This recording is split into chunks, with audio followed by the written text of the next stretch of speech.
السلام علیکم ورحمۃ اللہ وبرکاتہ۔ قاری احمد علی مہروی آپ کو اپنے یوٹیوب چینل پر خوش آمدید کہتا ہے۔ معزز ناظرین، جانوروں اور پرندوں کو لڑانا کیسا ہے؟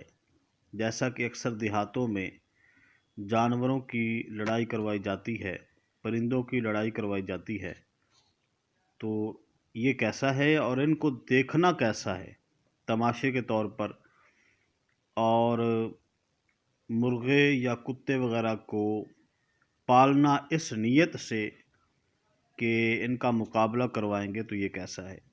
ویڈیو کو شروع سے لے کر آخر تک دیکھیے گا اور چینل کو بھی سبسکرائب کر دیجیے گا۔ کتے، مرغ، بیل، بٹیر، ریچھ، تتر اور دیگر جانوروں کو آپس میں لڑانا ناجائز، گناہ اور حرام ہے۔ یوں ہی ان کی لڑائی اور تماشا دیکھنا یا کسی شخص کا بالخصوص لڑائی کے لیے مرغ، کتے یا کسی جانور کو پالنا بھی ناجائز اور گناہ ہے، کیونکہ انہیں لڑانے میں جانور یقیناً زخمی ہوتے ہیں اور بعض صورتوں میں مر بھی جاتے ہیں، جو جانوروں پر سراسر ظلم اور انہیں ایذا پہنچانا ہے۔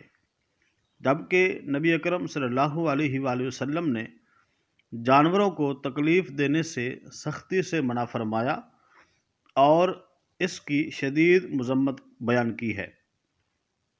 ہمارے معاشرے بالخصوص دیہاتوں میں جانوروں کی لڑائی پر دو طرفہ شرطیں لگائی جاتی ہیں کہ ہارنے والا جیتے ہوئے شخص کو مخصوص رقم یا اپنا مخصوص جانور دے گا۔ یہ جوا ہے جو ناجائز، گناہ اور سخت حرام ہے۔ اسی طرح تماشائیوں میں سے بعض لوگ آپس میں جیت ہار کی بنیاد پر رقم متعین کرتے ہیں، تو یہ بھی جوا ہے۔ تو معزز ناظرین، جانوروں کی لڑائی کروانے کے حوالے سے، ان کا تماشا دیکھنے کے حوالے سے مکمل تفصیلات آپ نے سن لی ہیں۔ یقیناً آگے بھی آپ شیئر کریں گے تاکہ لوگ ایسے کاموں سے بچ سکیں۔ اللہ کریم عمل کی توفیق عطا فرمائے۔ ویڈیو کو لائک کر دیں، ویڈیو کو آگے بھی شیئر کیجیے گا۔ السلام علیکم ورحمۃ اللہ وبرکاتہ۔